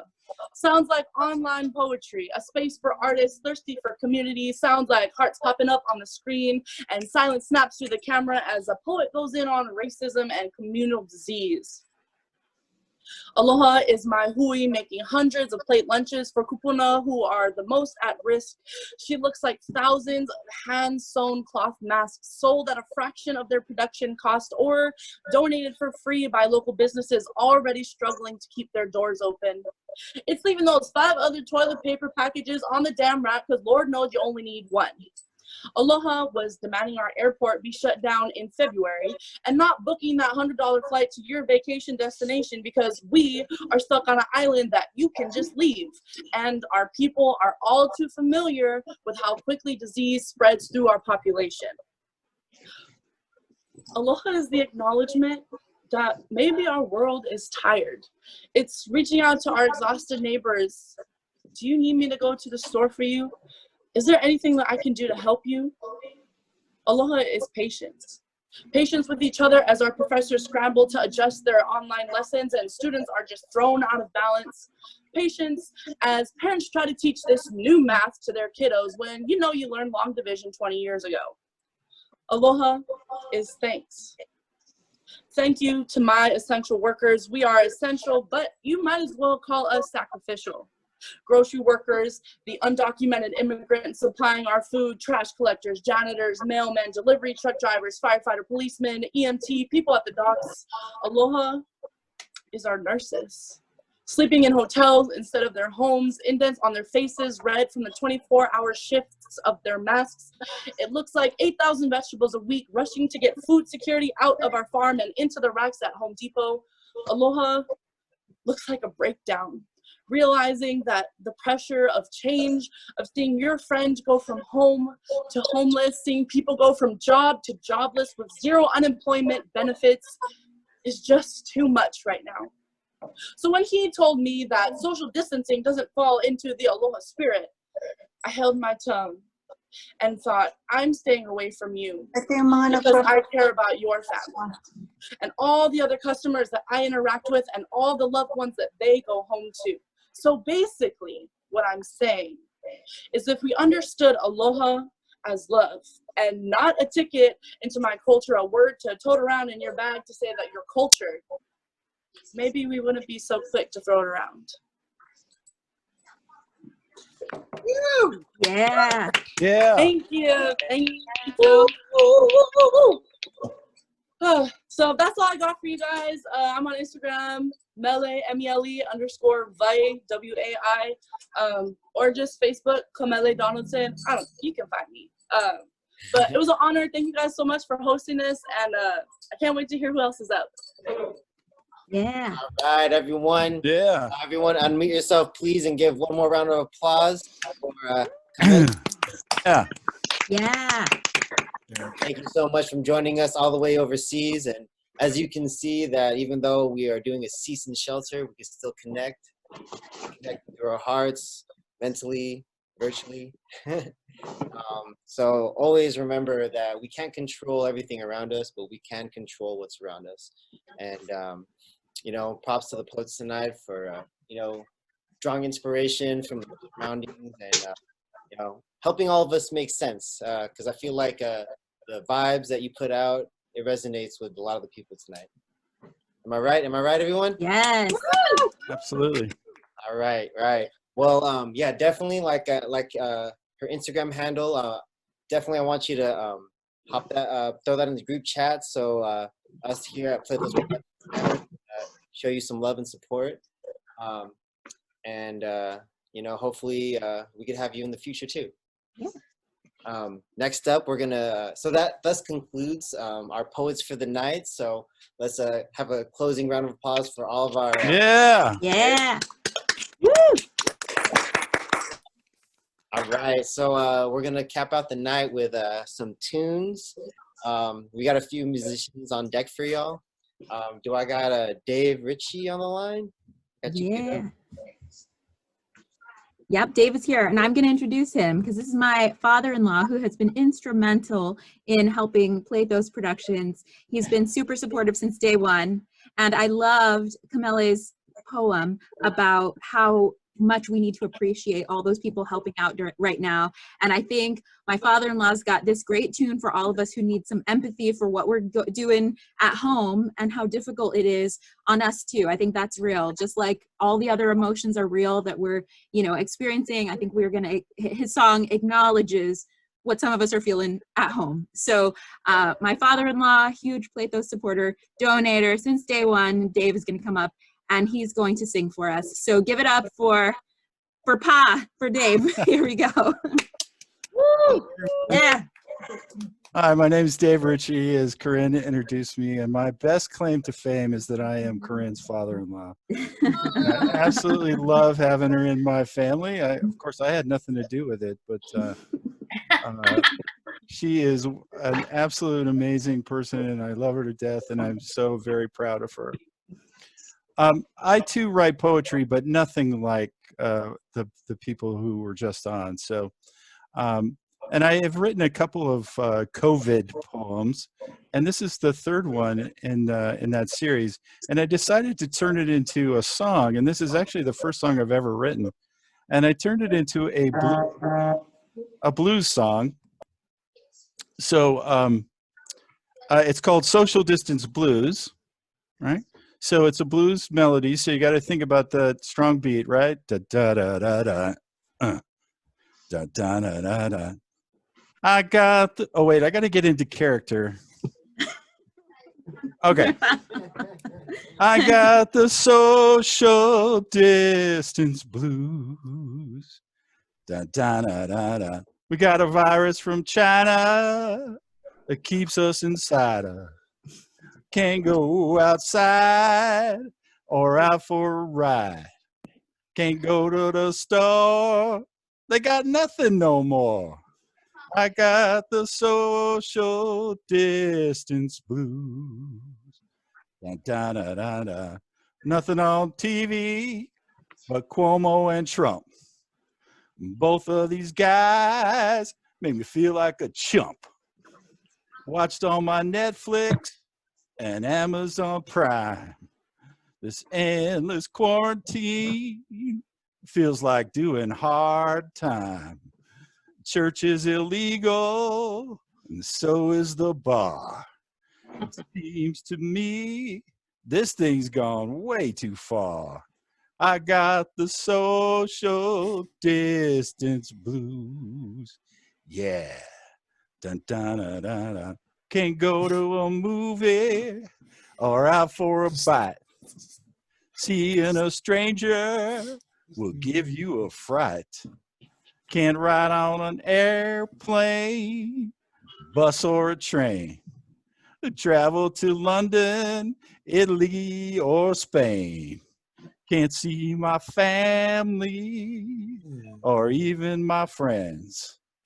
Feels like the world is coming to an end.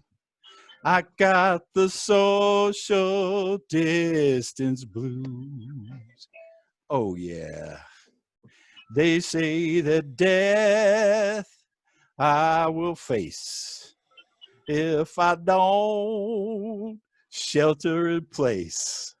I'm wearing a mask and gloves too. Supposed to protect me and you. But I don't feel no safer. Hey, I'm running out of toilet paper. I got the social distance blues. Oh, yeah, baby.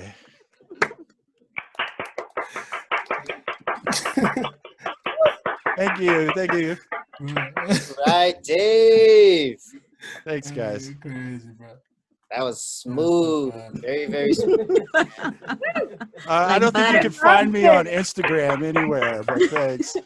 Oh, did you guys hear that? So if you didn't catch it tonight, you'll never will. You got the exclusive. Plethos Production exclusive. Live only. We got the underground blues artist, Dave Ritchie. Give it up, give it up. Yeah. Woo! Yeah. Yay. Right on, right on. Thank you all. All right. So next up to cap out the show, we got Sarah, who's gonna bring some, drop some vocals for you. And if anybody else feels so inspired by the energy tonight, just feel free to shoot me a message on the chat, and I'll get you on the lineup. So Sarah, are you ready? We got you on the line? Yeah. All Sarah, right. okay, I'm gonna see. Let me know if you don't hear the music or anything. Okay. I'm gonna sing I Think It's Gonna Rain Today, because I feel like it's pretty appropriate. Okay.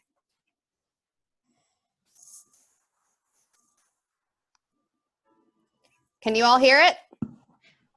No music. I don't hear any music right now. You can't hear the music? Okay. Let me try it this way. There you go. I heard something. Yep. Hear it? Yeah. Broken windows, empty hallways, pale dead moon and the sky streaked with gray. Human kindness is overflowing, and I think it's gonna rain today.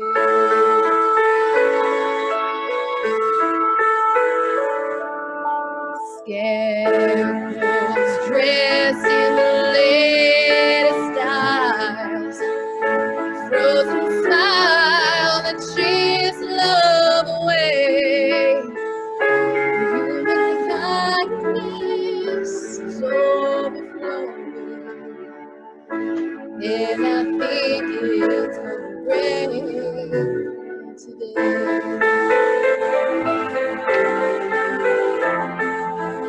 Lonely, oh so lonely.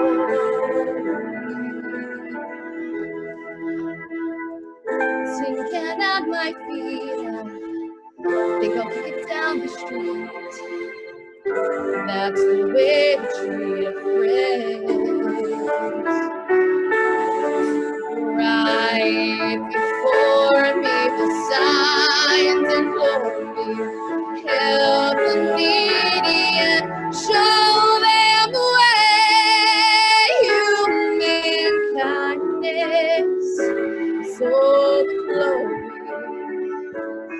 And I think it's gonna rain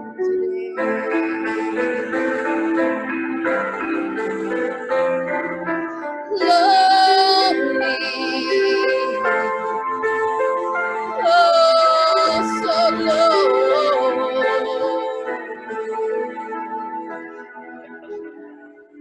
Tin can at my feet, walking down the street. That's the way to treat a friend. Right before me, the signs implore me, help the needy and show the way. Human kindness, so flowing, and I think it's gonna rain.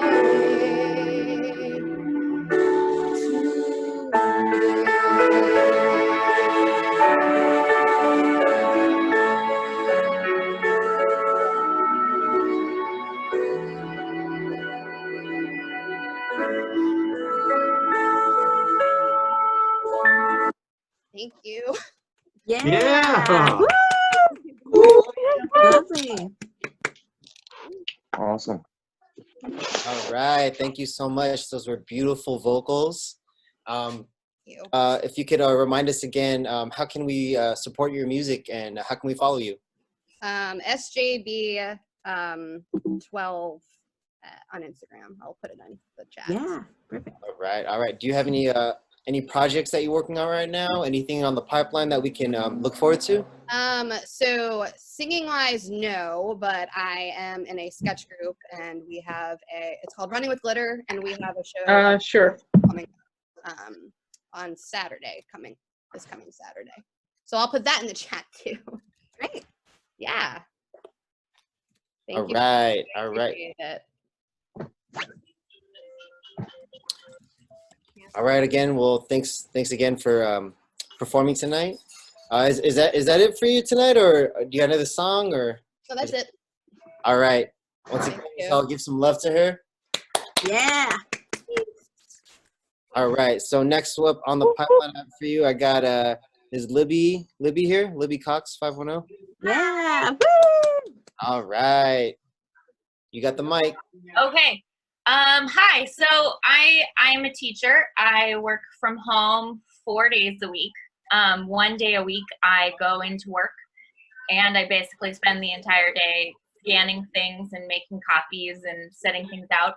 And while I do that, I enjoy singing songs to myself. And so while I was singing those, I started singing one of my favorite songs, which is Cabaret. And the first line is, "What good is sitting all alone in your room?" And then I just got really sad because that's all we're doing now. So on my drive home, which, okay, silver lining, took 23 minutes instead of an hour and a half, I wrote this song. So I hope you enjoy. Mm-hmm.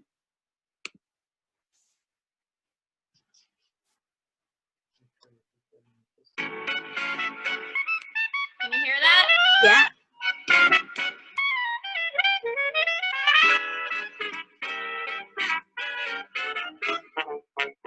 What good is sitting alone in your room? Oh, right, we're in quarantine. There's a coronavirus out there. Welcome to COVID-19. Pick up your knitting, your book, or your broom. Drink, nap, create, or clean. Live in your PJs all day long. This is COVID-19. Go drink your wine. Listen to that band. Go watch that Netflix show you're binging. Oh God, Twitter, I'm unhinging. It's okay, permitting some prophet of doom.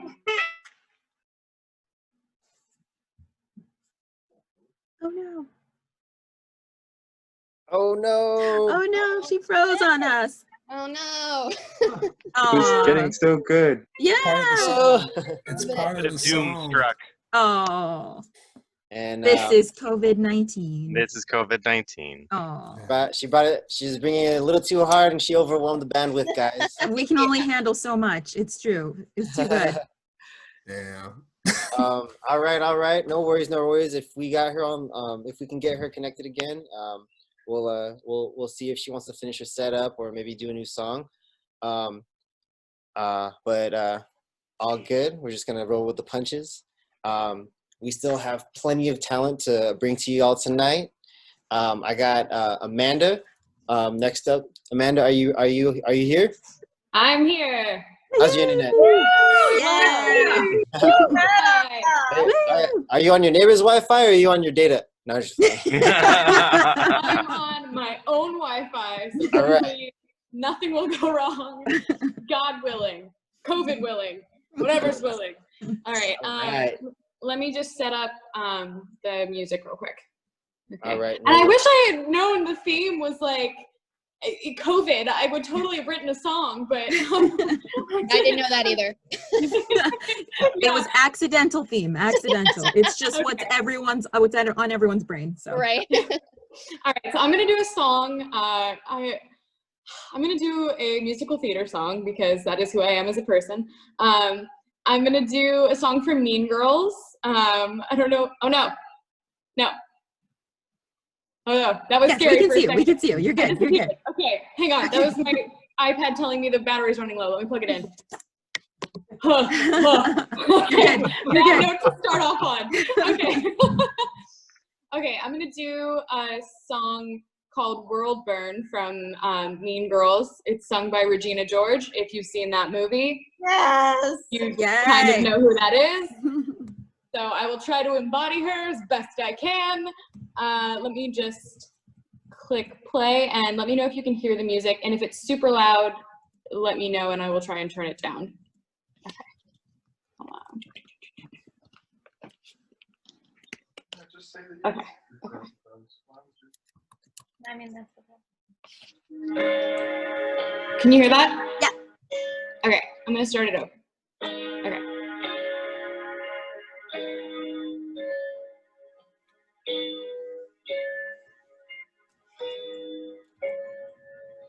My name is Regina George,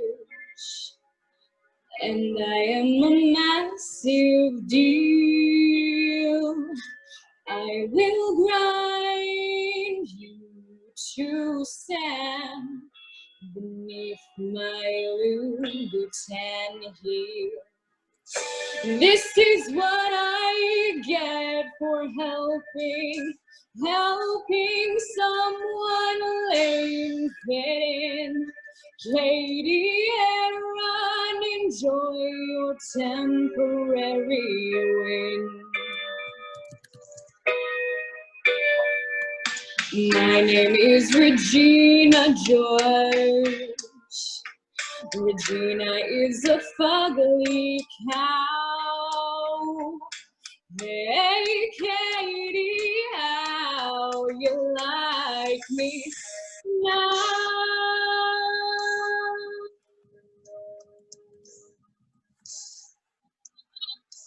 Oh. I wanna watch the world burn. I got the gasoline. I wanna watch the world burn and everyone get me. I wanna watch the world burn. I got the gasoline. I wanna watch the world burn and everyone get me.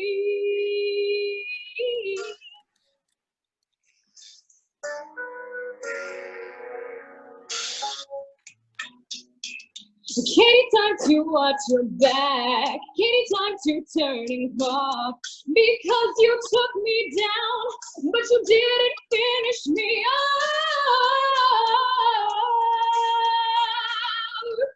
My name is Regina George, and in case you're keeping score, Katie may have won the battle, but I will win the war for. I want to watch the world burn. I got the gasoline. I wanna make the world burn.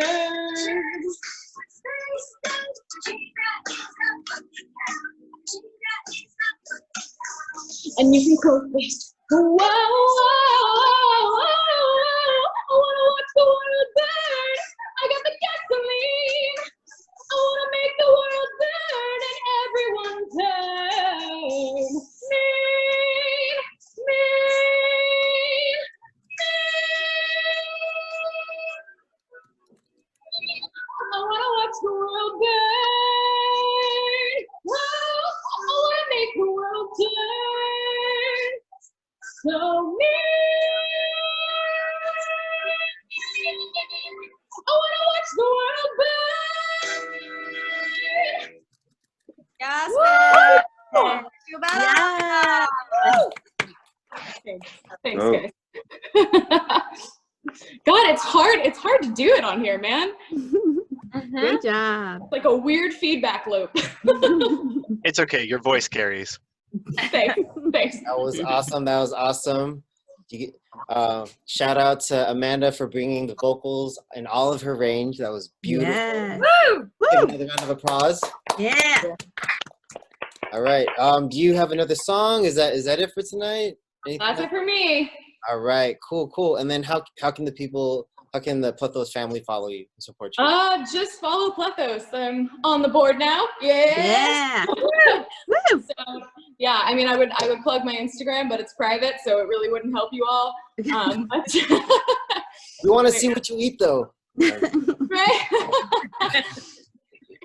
All right. Well, thank you so much for joining us tonight. Thank Let's you. give another more round of applause. Yeah. All right. So apologize for the technical difficulties earlier, but we were actually able to get Libby back. Libby. We've got you. All right. So everything just went pew, and She who left a knows? cliffhanger. So if that happens again, I won't bother you again. You'll have to hear the first 2 verses again because that's where the music starts. So Yep, let's do it. Here we go. Also, I'm almost out of wine, so my line "Go drink your wine" doesn't quite apply, but still do that. Okay.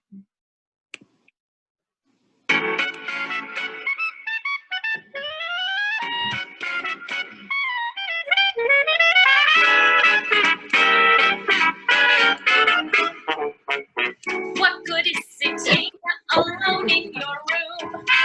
Oh, right, we're in quarantine. There's a coronavirus out there. Welcome to COVID-19. Pick up your knitting, your book, or your brew. Drink, nap, create, or clean. Live in your PJs all day long. This is COVID-19. Go drink your wine. Listen to that band. Go watch that Netflix show you're binging. Oh God, Twitter, I'm unhinging. It's okay permitting some prophet of doom with this disruption of routine. Do what you need to stay safe and sane during COVID-19.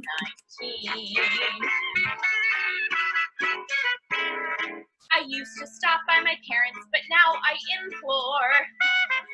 Good godmother, please just stay indoors. I know she's safe and I don't mean to be a jerk. But the fact is that she still takes the bus to work. Families and couples are starting to bicker. And everyone's running out of toilet paper and liquor. But when I saw the store fully stocked and clean, I thought, my God, I might make it through quarantine. I'm thankful for Gavin Newsom every day. I think of him when my thoughts begin to stray. What good is sitting all alone in your room? Who does this seclusion serve? Think of your aunts, uncles, grandparents. Then we can flatten the curve. And as for me,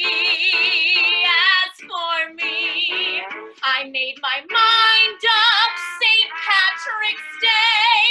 When I go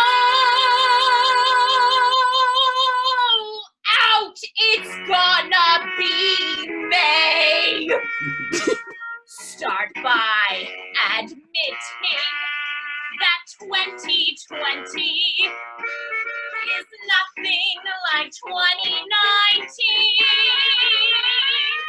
I just want things back the way they were. Well, maybe not everything, but most of them back the way they were. God, I hate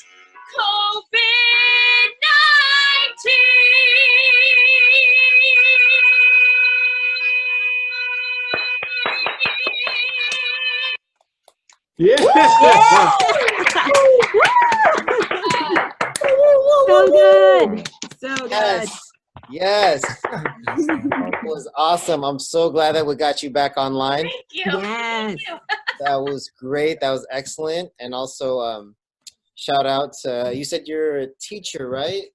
I am, yes. Oh, that's awesome. And you're still working through this times too? I am still working. I have Zoom meetings every day and one-on-one check-ins, and That's beautiful.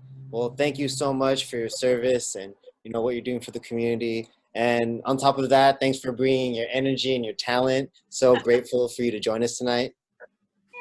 Yeah. All right. So is this like a Plethos exclusive? Are you putting out your art at all? Is anybody connect with you?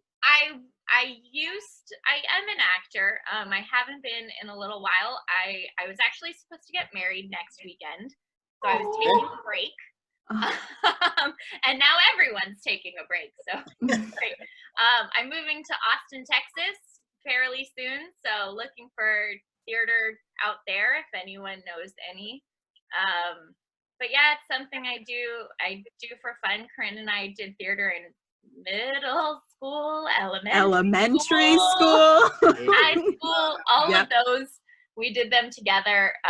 So it's really exciting to support Plethos in any way I can. Thank you. Even Elizabeth from did Austin, hey, if Yeah. this continues. So, Yes. Elizabeth, she helped with our very first auditions way back when we first started. So huge thank you. so Beautiful, beautiful. Well, thank you again for joining us tonight. And definitely you deserve another glass of wine. Yes. Keep pouring. there's been a lot of that today, so Those antioxidants.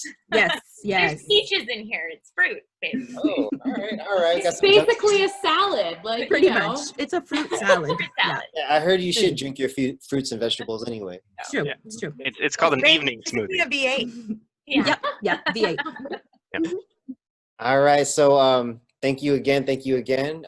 We do have a couple more performers, two more, unless I hear from anybody else who feels so inspired. Do I have Shauna? Shauna, are you on the line? Cheyenne. Yes, Diana. Shy. Yes. Oh my God, girl, you look so good with that haircut. So good. So fierce. So Don't fierce. stop it. I need that. I love your shirt too. Panay Pride. I love that. Okay, so I was going to use music, but it always sounded horrible, all of the ways that I tried it. So I'm just going to do it a cappella. And like Amanda, doing a show tune, one that I used to use in auditions, but I think the last time I sang it was probably a dozen years ago for my last audition in my hometown in Merced. I too am a teacher. I teach drama in the East Bay. I'm very blessed to be able to do that. But lately I've been making like hand puppet videos from scratch for my students to have to use to perform their scenes. I should send it to you. It's hilarious. I'm devastated. Okay, so I'm singing Unusual Way from 9. And I'm just gonna get right into it. I'm gonna close my window so my neighbors aren't up in my business. My husband just built me a desk and it's right next to the window in our room. This ain't for you, neighbors. This ain't for you, neighbors. Pay your fee like everybody else. Okay. Okay. The last one was pretty good.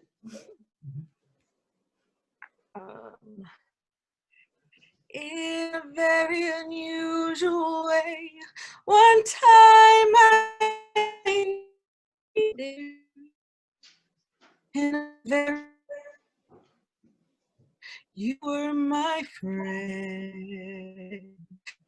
It lasted a day, maybe it lasted an hour.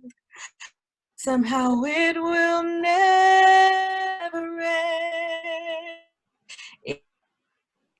Unusual way, I think I'm in love with you. In a very unusual way, I want to cry. Something inside me goes weak. Something inside me surrenders. And you're the reason why. You're the reason why.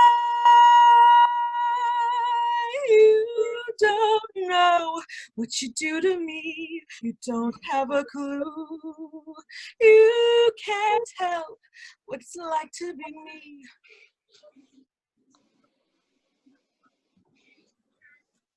Oh no, did we lose her? Uh-oh. Oh no, we lost Shy. Oh no. Oh. Oh, sorry, Shy. Bandwidth. Oh yeah, I think it's a bandwidth issue. Sorry, Shy. Yeah, man. So make sure that as for all the performers out there, as your talent raises, make sure to increase your data plan. This is true. This is true. Like when you're getting hot, when you get the ball rolling. Yes. Oh man, but Those high notes. Definitely, that's some great energy. Yes. But it's all good. Hopefully we can get her back on. Maybe we can get her to finish her act, or we can get another song. All good. We do have one more. She's back. Sorry. Oh, let's see. Shy, you want to try again, Shy? Listen, how rude is it that Zoom was just fine the whole time I was listening to everybody else, but then when I started singing, it booted me out. Oh. Also, my husband is playing Settlers of Catan in the living room. Online, that's Hal Omar, get it probably- together. Uh-oh.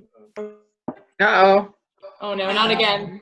Uh-oh. Settlers of Catan. It's ruining everything. Oh. Hi. Hi. We can hear you. We can hear you. I think it's cutting in and out. I don't think it's gonna happen. Oh no. Oh, poor Shy. Thanks for trying, Shy. All good. No worries. Technical difficulties. This is a brand new show and this is a brand new platform, so we're all still, smoothing out the kinks, but y'all are here for the exclusive. Y'all are here for the beginning. Are you still on there, Shy? Shanna? No, I think she fell off. Okay, cool. No worries. Hakuna Matata. Indeed. The show must go on. And I am really excited to bring in the anchor, someone to close the show. And man, this person has such a profound impact on me. I didn't know, what she would do for me. It all started when I won a raffle, actually, at a mother-daughter workshop. I'm not a daughter, but I do have a mother, so I brought my mom to the workshop. And yeah, I actually won a ticket to see In the Heights. Yeah.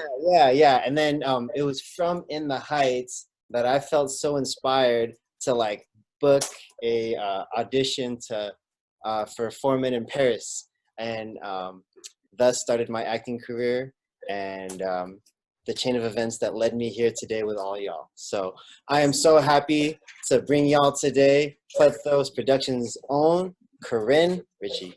Yay! Thank you. I'm excited to sing. Thank you. Appreciate it. So why don't we take like one quick second, and if folks take a picture and be sure to share. That way people know that we're continuing to do this every Saturday through quarantine, however long quarantine is. If it's for the rest of our lives, then every Saturday for the rest of our lives we're doing this. So hold up your drink, take a picture. Here, I'll put it on gallery view. That's even better. There we go. Gallery view, everybody say hi, undo your camera so we can see your lovely faces, hold up your drink, take your picture, yeah. And be sure to share, tag Plethos Productions, tag Let's Plethos. Okay, we're ready. Do you need any more time? Yeah, big smiles, having fun. Be sure to share and let folks know it's the same link every Saturday. They can join here, come be part of the party. All right. Hey, Corinne, yes. Just like sit there and smile for a minute. You're the face of Plethos. We need a good picture. Oh, you're so sweet. Thank you. All right, cool. So I have a really short little tune, and it was so funny that Sarah Jean did a Bette Midler tune from Beaches. I am also doing a Bette Midler tune from Beaches. I love it. I don't know what the chances are of that. But so I was thinking about all these COVID-19 things. I'm like, okay, how do I sing something that's vaguely related? And so there's this song that was written by the incomparable Cole Porter, you know, famous composer of all these beautiful Broadway tunes. So Cole Porter wrote this lovely, funny, jazzy little tune that Bette Midler made famous called My Health. And it's about how even though everything else in your life sucks, at least you've got your health. And if you're on this call, chances are you're healthy enough. And let's be thankful for that much. So here we go. My Health. Meow, meow.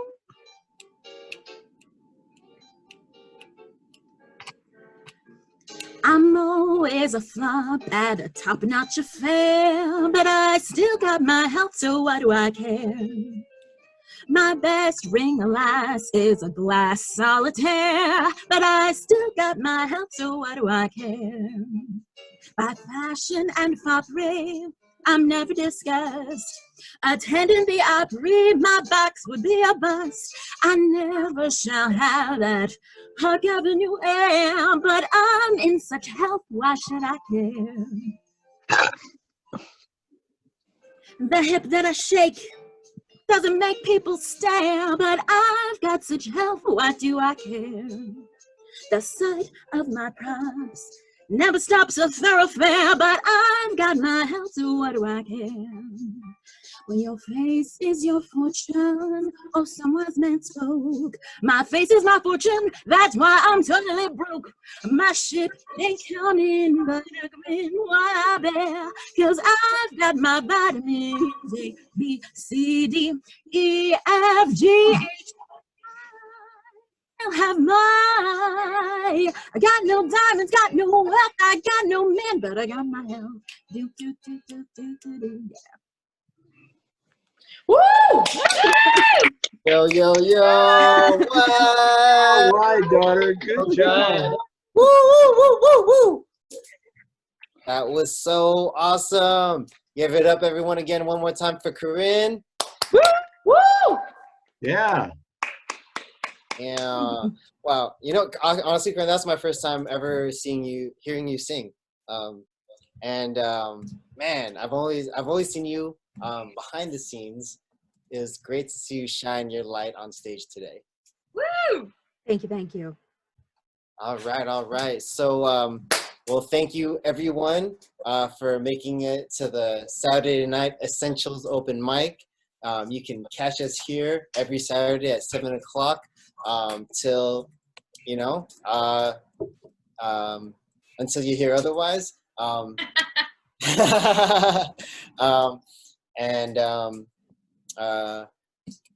Corinne do we have like any places where we can get updates for this?